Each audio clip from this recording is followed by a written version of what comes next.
안녕하세요 여러분, 반갑습니다. 서학입니다. 오늘 리뷰할 것은 고토부키아에서 발매한 프라모델 헥사기어 벌크암 알파입니다. 지난번 조립 영상에서 보여드렸던 과정을 따라 조립이 완료된 상태고, 현재는 거버너를 태울 수 있는 형태를 취해본 상태입니다. 거버너라는 건 이 헥사기어 세계관 안에서의 파일럿 내지는 병사를 이야기하는 것 같은데, 24분의 1 스케일의 피규어를 이곳에 탑승시킬 수 있게 되어 있습니다만, 이 벌크암에는 거버너가 포함되어 있지 않기 때문에 별매하는 거버너를 따로 구입해서 조립해야 합니다. 저는 거버너를 가지고 있지 않으니까 일단은 현재 상태로만 리뷰를 하도록 하겠습니다. 뭔가 타이탄폴에 나오는 타이탄 같죠? 그래서 손을 내밀면 여기에 사람이 올라타면 이렇게 집어서 올리는, 가동성도 함께 보면서 요소를 체크해 보도록 하겠습니다. 먼저 이 부분, 이 팔이 연결되어 있는 장갑판이 이렇게 움직입니다. 그래서 좀 전처럼 손을 밑으로 내릴 때는 이 장갑판 전체를 내리는 거죠. 이렇게요.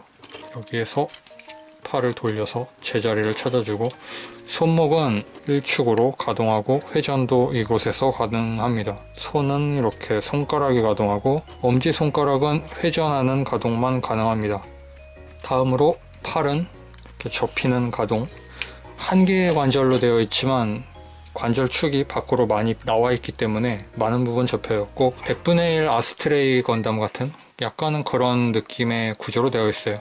어깨 장갑 부분은 이렇게 바깥쪽 판넬이 접혔다 올렸다 하는 이런 기믹이 되어 있고, 다리를 먼저 펴겠습니다. 다리를 이렇게 펴고 기체가 일어섰다고 가정을 해보죠. 먼저 이 발끝 부분에 있는 핀이 또 가동을 해서, 다리를 접었을 때 간섭이 있기 때문에 이렇게 접어 놓았었는데 이렇게 펴 놓겠습니다.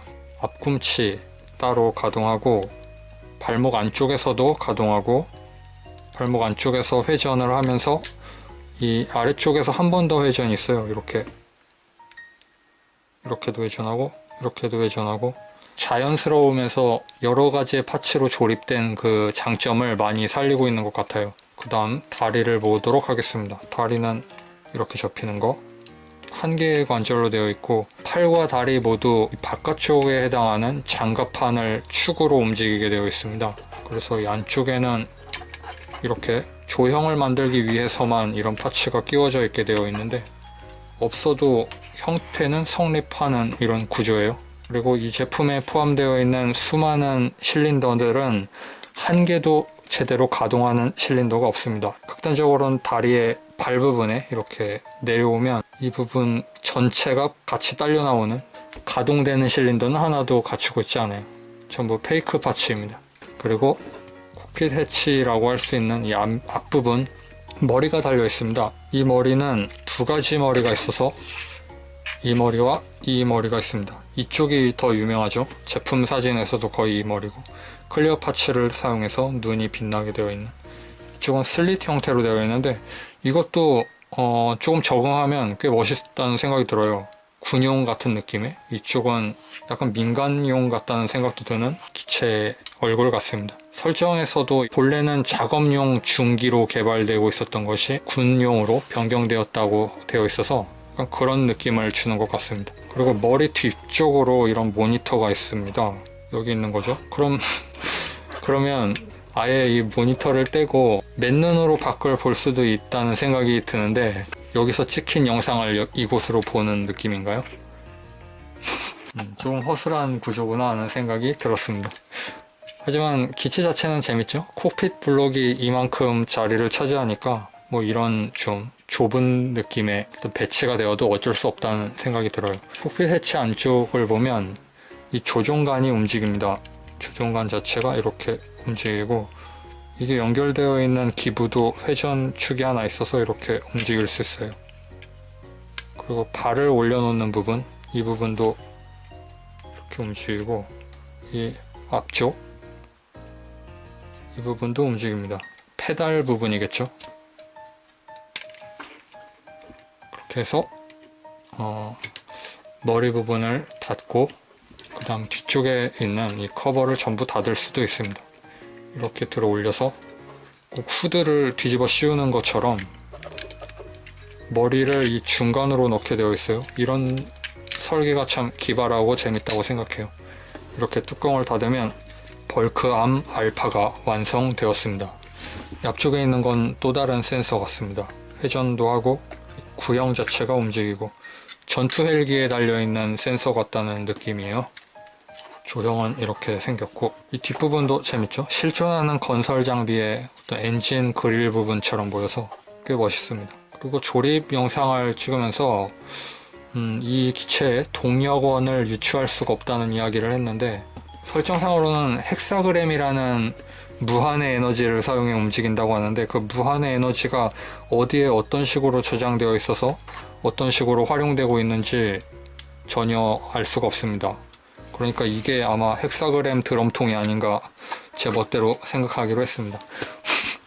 다양한 조합을 통해서 유저가 즐기고 싶은 대로 즐길 수 있게 해주는 제품군이기 때문에 뭐 설정은 각자 나름대로 만들어도 좋을 것 같아요. 그리고 무장이 있어서 바로 이 도킹베이라고 하는 이름을 가진 탄창을 여기에 끼울 수 있습니다.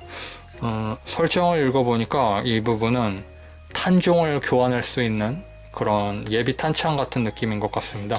그래서 이 포를 사용하면서 탄종을 바꾸고 싶을 때 이곳에 연결해서 탄종을 바꾸거나 아니면 다 사용했을 때 이쪽에서 공급받는다든지 그런 것 같아요. 그러니까 반드시 연결하지 않아도 쏠 수는 있는 것 같습니다. 이건 120mm 포라고 하는데 실제 전차들, 그러니까 우리나라의 K1A1이나 K2 흑표나 전부 120mm 포를 사용하고 있기 때문에 현존하는 전차와 같은 구경을 가진 포입니다. 그리고 한 가지 주의점에 대해서 말씀드리고 싶은데요. 이 120mm 포를 연결할 때 이 두 개의 육각형 조인트를 한 번에 끼우고 빼게 되어 있어요. 그래서 한쪽이 먼저 빠지고 다른 한쪽이 힘을 받아서 파츠가 좀 이 라인을 따라서 하얗게 부러지는 현상이 발생한다든지 할 수 있으니 주의하기 바랍니다. 그리고 도킹베이와 연결을 해보도록 하겠습니다. 도킹베이는 슬라이드 방식으로 이렇게 움직이게 되어 있어요. 이건 가이드인데 약간 헐렁한 느낌이에요. 이렇게 해서 회전하고 팔에 있는 이 육각 조인트가 여기에 꽂힙니다. 그럼 연결이 되었습니다. 그럼 가동 범위가 엄청난 제약을 받게 되는데 아무튼 이렇게 해서 포탄을 공급받은 다음 쏜다는 설정으로 생각하면 되겠죠. 그리고 이 도킹베이에는 탄창이 있습니다. 그래서 탄창을 분리하면 여기에 포탄의 몰드가 새겨져 있습니다. 스케일을 생각하면 좀 작게 표현되어 있다는 생각이 드는데 프라모델이니까. 그런데 프라모델이어도 단순히 포탄을 좀 크게 만들어 놓으면 되는 문제라서 그 이유까지는 정확히 모르겠습니다만 포탄을 상당히 작게 조형하고 있어요. 120mm 같지가 않습니다. 보면 위에서 보면 이런 모습, 약간 가전제품 같다는 느낌이 들죠. 아래쪽도 이렇게 보이고 풀메탈 패닉이나 에비카와 카네타케 그쪽 디자인 같다는 생각도 들고, 물론 다른 분이 디자인한 거지만 어떤 방향성이 비슷한 것 같아요. 산업 규격화된 그런 디자인이라고 해야 하나? 그레이즈 같은 데서 보이는 그런 느낌이죠.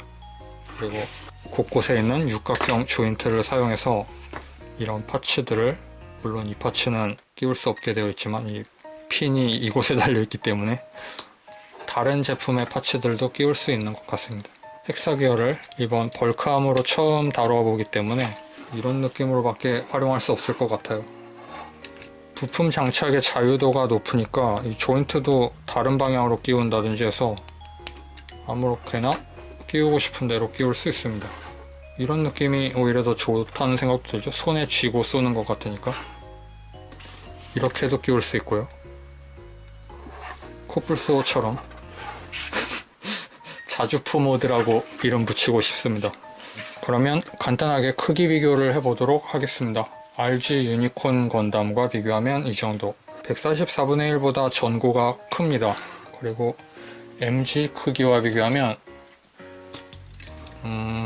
고토부키아 킷은 가격에 비해 내용물이 좀 적다는 생각이 들 수 있는데 이 제품은 별로 그렇게 생각하진 않았어요.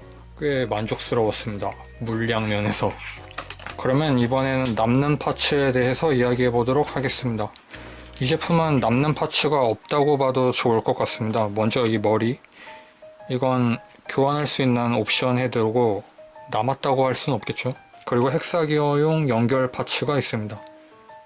이 제품을 조립해 보셨던 분이라면 쉽게 활용도를 눈치채셨을 수 있을 거라고 생각해요. 이 관절들 연결하는 부분이나 장갑 연결하는 부분이나 거의 대부분의 연결을 이런 파츠로 하고 있기 때문에 다양하게 활용할 수 있습니다.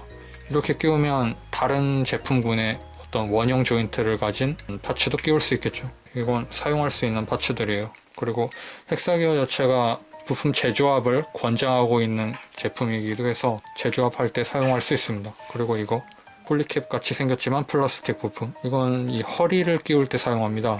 이 제품 같은 경우에는 여기에 육각형을 사용하고 있는데 다른 파츠와 연결할 때는 이 원형을 사용하라고 설명서에도 기재되어 있어요. 그리고 마지막으로 남는 파츠가 이 작은 클로우들입니다. 이 작은 클로는 장비를 잡을 때 사용할 수 있어요. 그래서 이렇게 손을 편 상태에서 여기에 있는 구멍에 이걸 끼웁니다. 그러면 작은 손이 생겨서 작은 무기를 질 수 있습니다. 웨폰 유닛 41이라고 되어 있는데 그 권총을 질 수 있게 되어 있죠.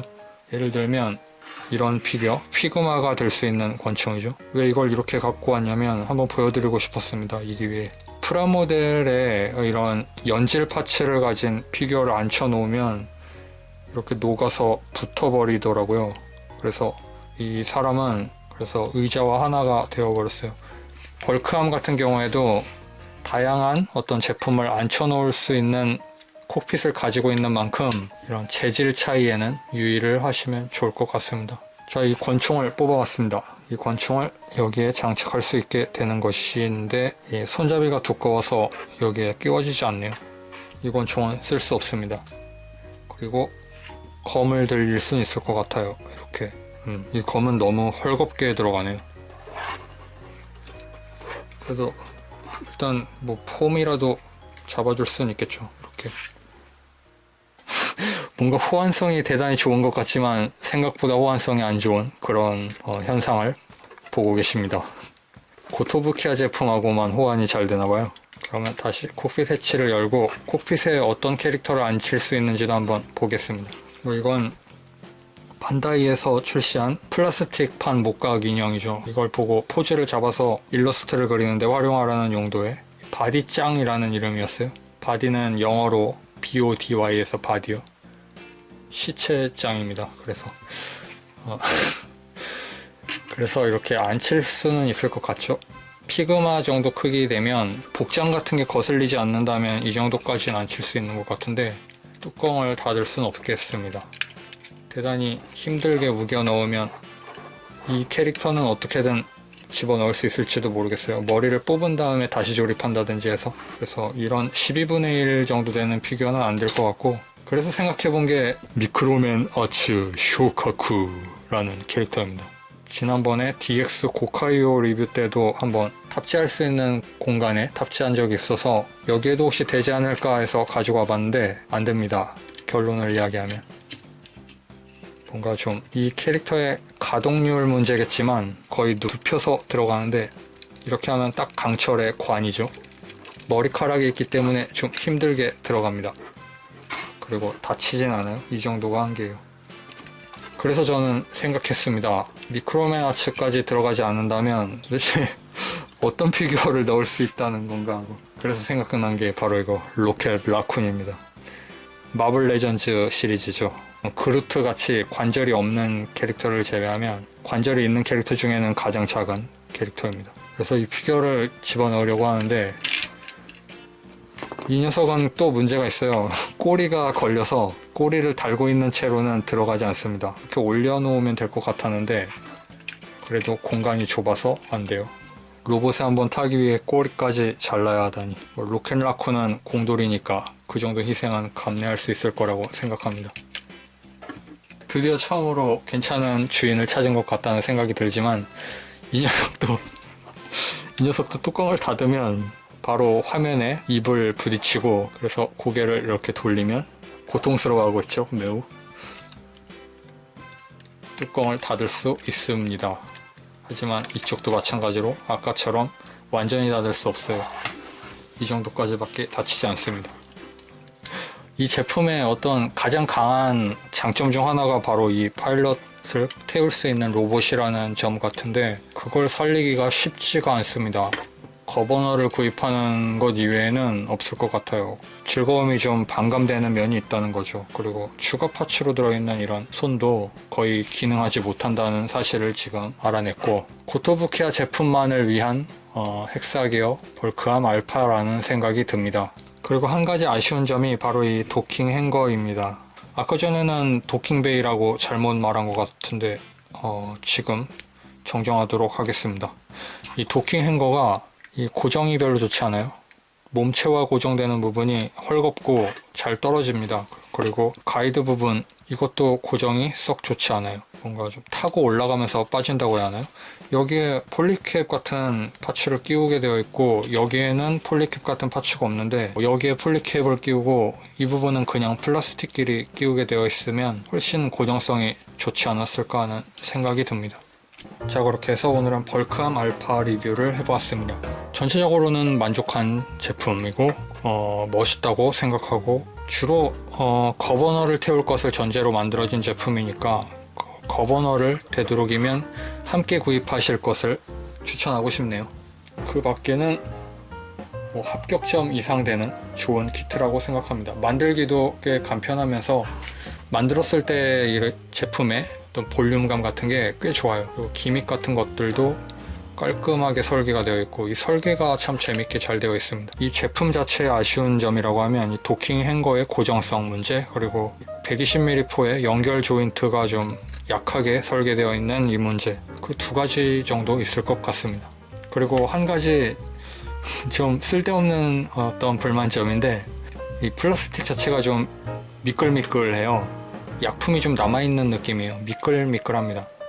저는 별 생각 없이 바로 조립했는데, 한 대 더 만든다고 하면, 그럴 일은 없겠지만 한 대 더 만든다고 하면 이번엔 세척을 해서 조립을 하는 게 좋지 않겠나, 그런 생각을 가지고 있습니다.